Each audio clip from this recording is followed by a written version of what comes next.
We are live. All right, everyone. Assalamu alaikum wa rahmatullahi wa barakatuh.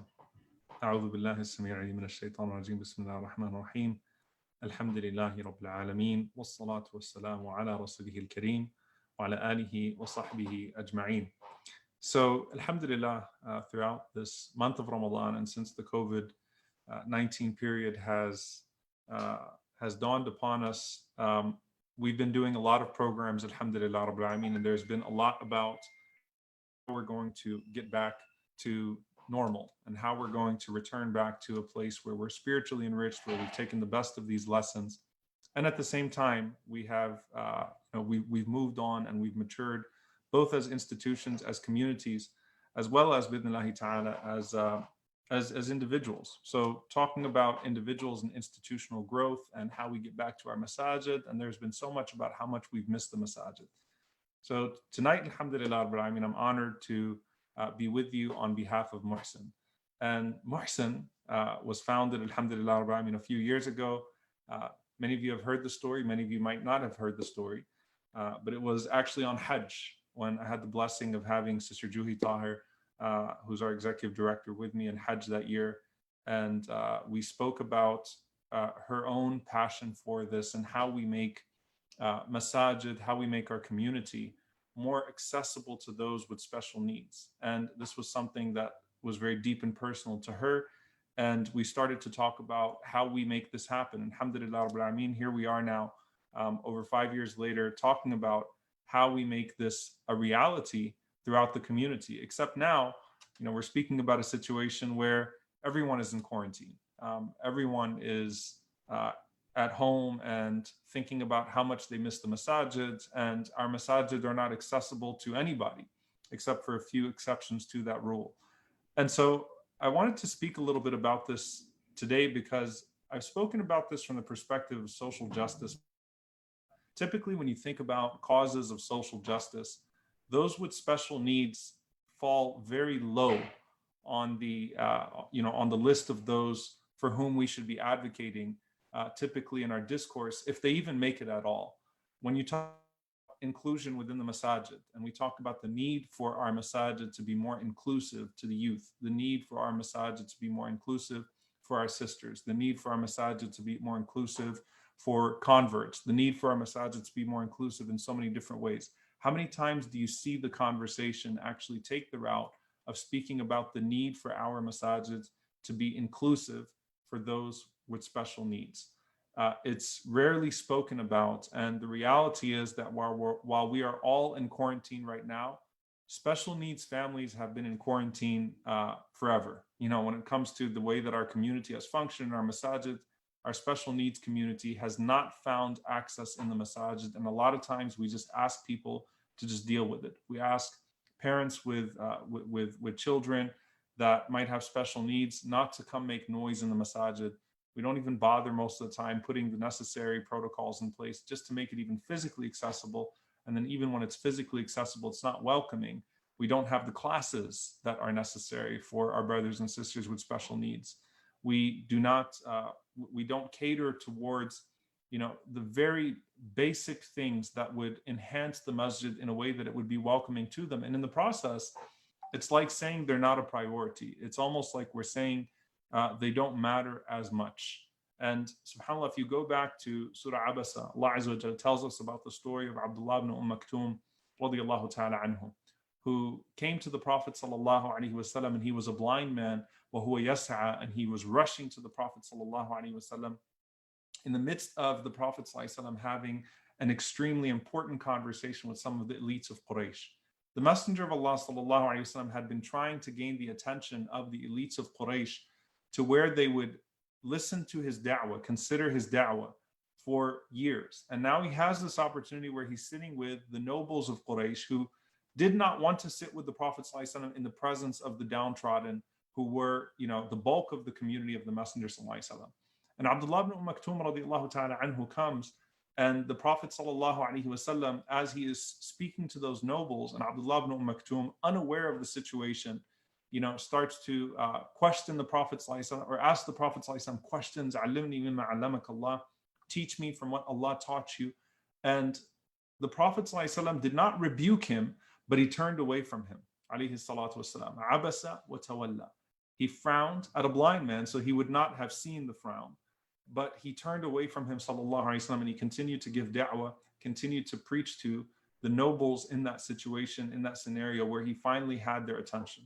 Allah Azza wa Jal revealed this surah. Abasa wa tawalla an ja'ahu al-a'ma wa ma yudrika la'allahu yazakka aw yadhakkaru fatanfa'uhu adh-dhikra.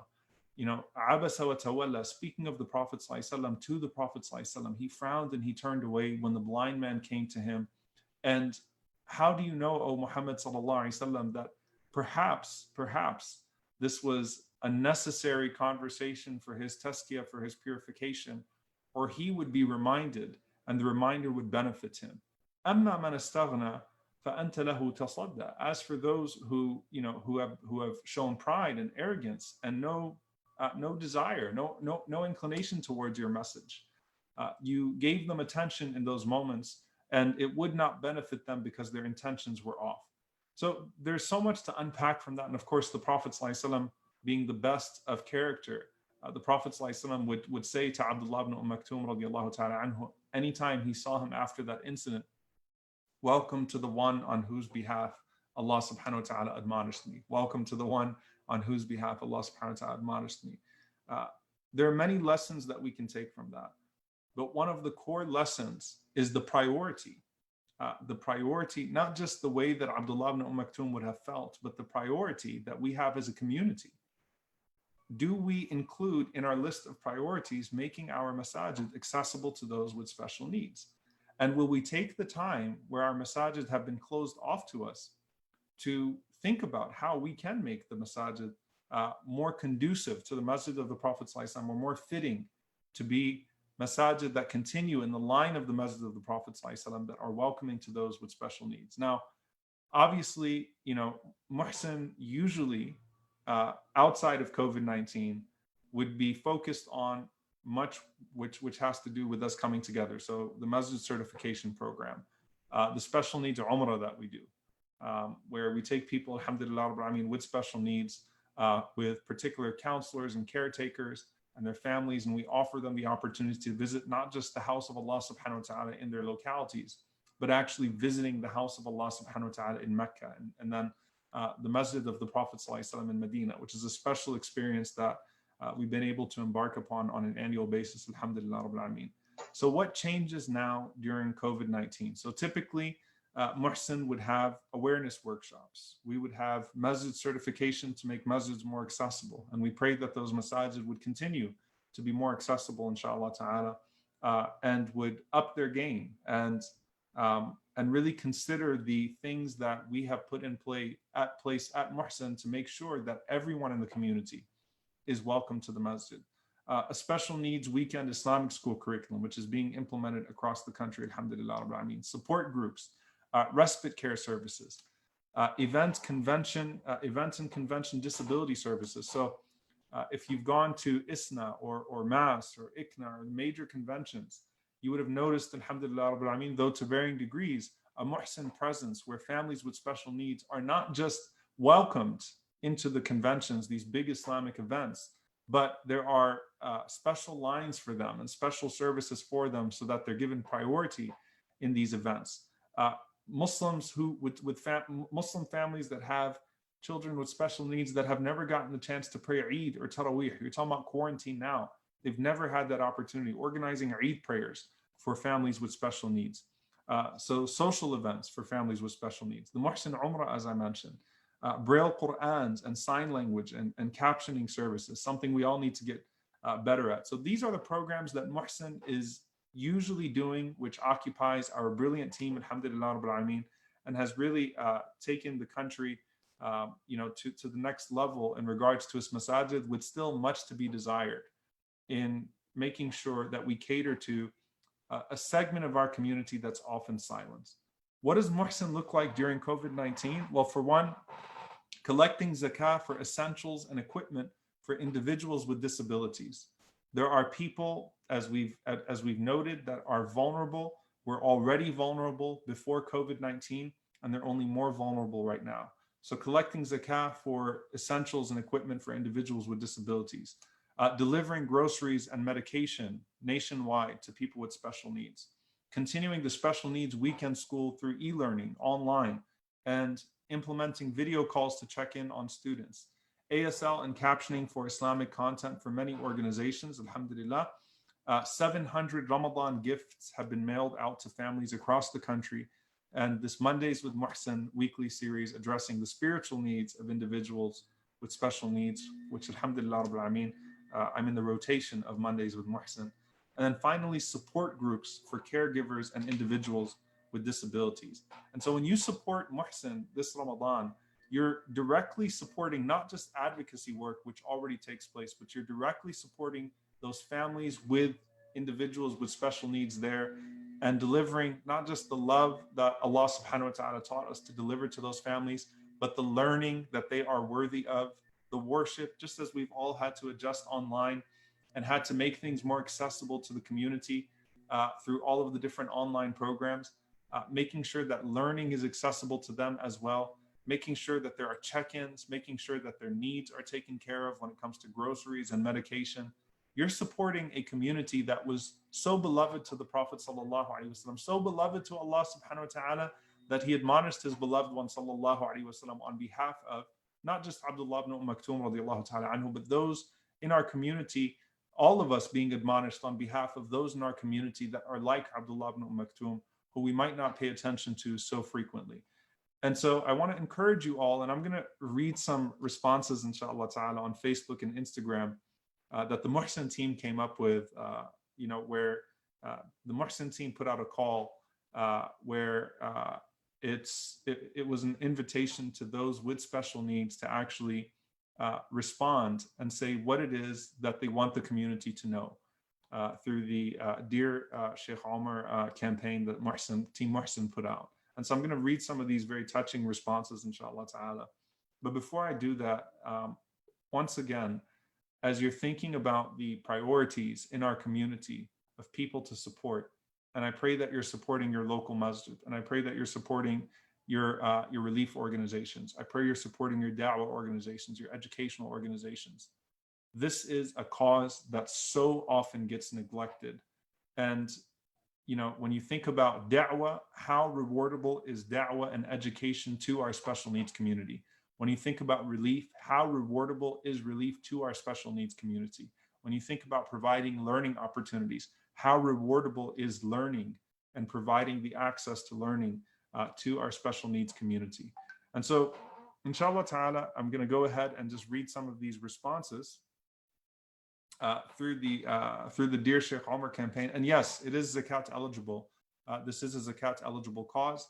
As I said, the zakat is directly being distributed to those families with special needs, inshallah ta'ala. So it is a zakat eligible cause for those that are asking. So I want to read, from the Dear Sheikh Omar campaign that the Muhsen team put out. And I didn't call it that, but I'm honored that the Muhsen team included me in that, inshallah ta'ala. And I get to read these letters as if they're directly addressed to me. And hopefully, inshallah ta'ala, we can read these responses together and ponder. And so I'll read them. Dear Sheikh Omar, I'm 30 years old and was born with special needs. As I'm of marital age, I can't find a spouse because of my disability. Yet, alhamdulillah, I'm qualified and I'm working and doing hifz. I do everything myself. So I want the world to know that young people with special needs also have dreams. And by the way, alhamdulillah, Muhsen, in the very first few years, started to work on matrimonial services for those with disabilities in partnership with hafyourdeen.com. So,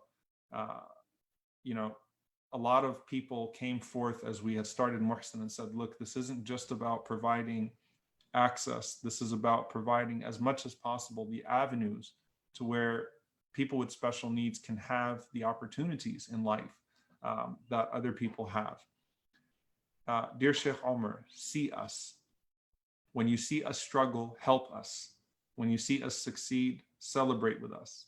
Lift the veils of ignorance and insensitivity and false pride, and see us with the sight of Allah, with the eyes that Allah has blessed you with. We are extraordinary, alhamdulillah.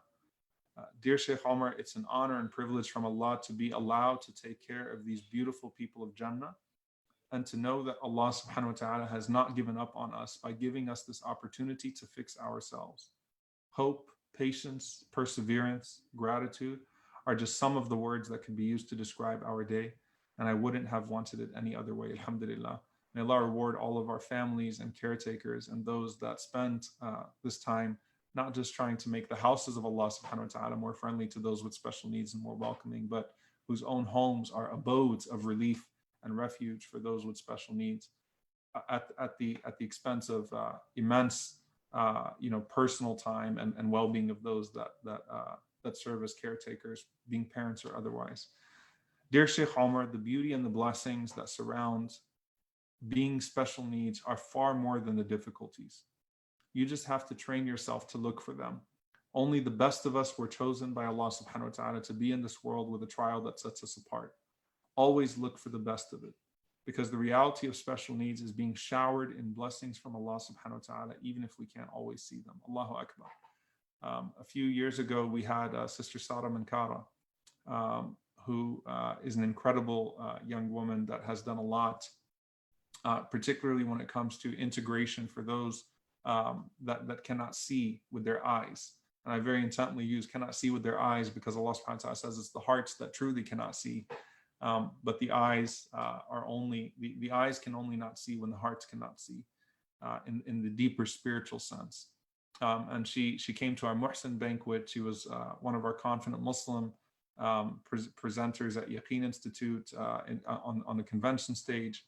And listening to her speak about her deep spirituality was so moving. And subhanAllah, that's something I've noticed with so many of our brothers and sisters with special needs, is that they have a deep connection to Allah subhanahu wa ta'ala. And so not only do they have the reward of the struggle with the special needs that they have, and the reward of the caretakers of the struggle, those that are dealing with that struggle, but they also have a deep understanding of priorities in life, and that purpose to be close to Allah subhanahu wa ta'ala. Dear Sheikh Omar, please tell everyone that when we bring our children to the masjid, please be supportive. It takes a lot of effort to prepare and bring our kids to the masjid. Please be respectful of their differences. Do not give us dirty looks. SubhanAllah, the Prophet ﷺ, he said, La tudimun nadhar, do not stare at people. And he was specifically talking about leprosy, alayhi salatu wasalam, in his time. But don't give people dirty looks, because sometimes sometimes that dirty look can really hurt someone. And when someone musters up the courage to bring their families to the masjid, we should be supportive as a family, as a community to them, inshallah ta'ala, and not give them those dirty looks, but instead see if we can be of help to them, be of assistance to them. Dear Sheikh Omar, having a disability is actually an individual's biggest strength and ability. In the sight of Allah, these individuals are beloved and get the best of both worlds. They are merely keys to success in the akhirah and are placed into our lives strategically by Allah subhanahu wa ta'ala. If only we could see the true beauty of these individuals. They are our strengths, not our weaknesses. Allahu Akbar. Absolutely and beautifully said. And some of these letters are very touching because they're from parents as well. Dear Sheikh Omar, living with two children with needs has taught me a mother's love and strength knows no bounds. It has taught me that you can live on broken sleep, how far and loud you are willing to go for your child. It has taught me acceptance and faith. My son has taught me you don't need feet to walk upon the sirat. Allahu Akbar. That's a beautiful quote. SubhanAllah. You don't need feet to walk upon the sirat. My daughter has taught me that life is in his hands alone. SubhanAllah. May Allah subhanahu wa ta'ala allow you to pass over the sirat on the day of judgment without any accountability and without any punishment. May Allah enter you and your family and all of you and your families into Jannatul Firdaus without any struggle in the hereafter. Allahumma ameen. Dear Sheikh Omar, I wish people in our Muslim community and those of older generations would know that there is nothing to be ashamed of if your child has special needs. Speaking from experience from a near family of mine, my deaf cousin never learned sign language as a child, and she grew up with no proper communication with the world and was instead hidden in the house. I want people to allow their children and siblings to experience life and not see their special needs as something negative. May Allah subhanahu wa ta'ala bless you. Dear Sheikh Omar, I hope you are in good health and I pray that you receive all the goodness in the world. Ameen. I have a brother and sister who are differently abled. To the eyes of the world, they are something to be ashamed of and hidden, but we hold them up proudly. They both have Down syndrome, but they both know at this young age so much that we didn't know at their age. They both bring so much love into our family. Their hearts are so pure and selfless that it makes them lovable to everyone. My brother has difficulty learning how to speak, and we're all at a difficult time in our lives after our mother died recently. Please also include a prayer for my mother and for us that Allah makes us strong to raise these two beautiful children. May Allah subhanahu wa ta'ala continue to enable you with grace and with steadfastness and with support to be able to raise these two beautiful children. May Allah subhanahu wa ta'ala include you all in that beautiful reward, in that lofty reward. I'll just read a couple more, inshallah ta'ala. Dear Sheikh Omar, I wish the world knew that my son, Iman Yaqeen, subhanAllah, that's the name of the child, Iman Yaqeen. I wish the world knew that my son, Iman Yaqeen, although is non-verbal, has a message he wants to share. Talking is not the only way we can show up for one another, and we shouldn't take silence to mean that we can infringe on other people's rights.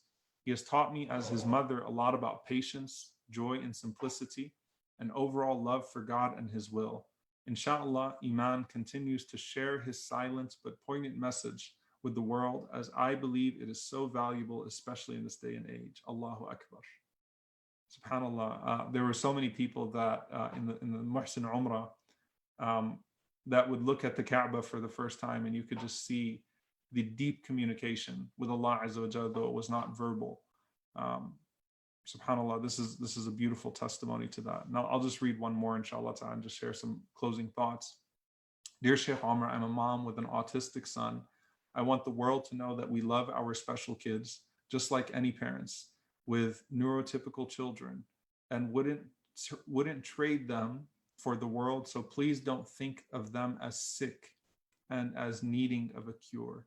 They are beautiful children with amazing personalities, and they bring life to us as parents. SubhanAllah, if Allah Azza wa Jalla says that it's not the eyes that are blind, but it's the hearts, al-qulub fi sudur, it's the hearts in the chest that are actually blind. Allah Azza wa Jalla knows who is sick and who is not, and true disease is the disease of the heart. And these people are often the furthest from it.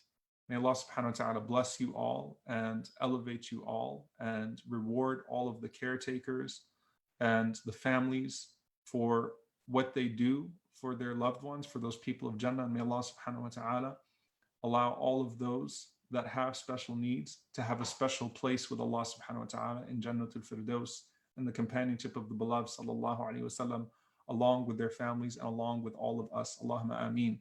Dear brothers and sisters, in closing, again, this organization is unique. There is no one doing the work that Muhsen is doing, and I say that with confidence, in the country right now, with this level of ihsan and excellence, offering its services to everyone around the country.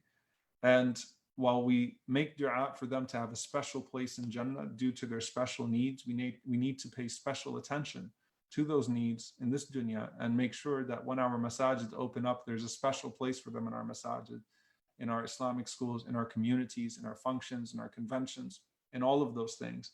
And so inshallah ta'ala, I want to remind you once again, inshallah ta'ala, to please consider this beautiful organization, Muhsen, for your sadaqah or your zakah in this Ramadan. The zakah, again, would go directly to the special needs families. You can go to muhsen.org/donate or launchgood.com/Muhsen Ramadan 2020.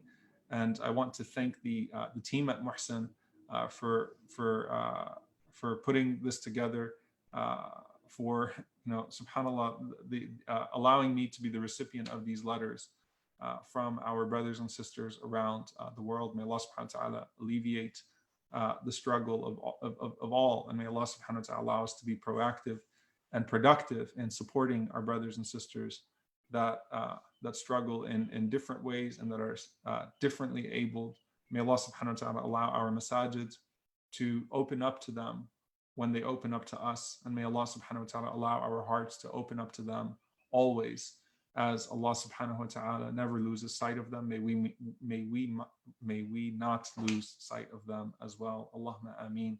Jazakumullahu khairan to all of you for tuning in. Assalamu alaikum wa rahmatullahi wa barakatuh.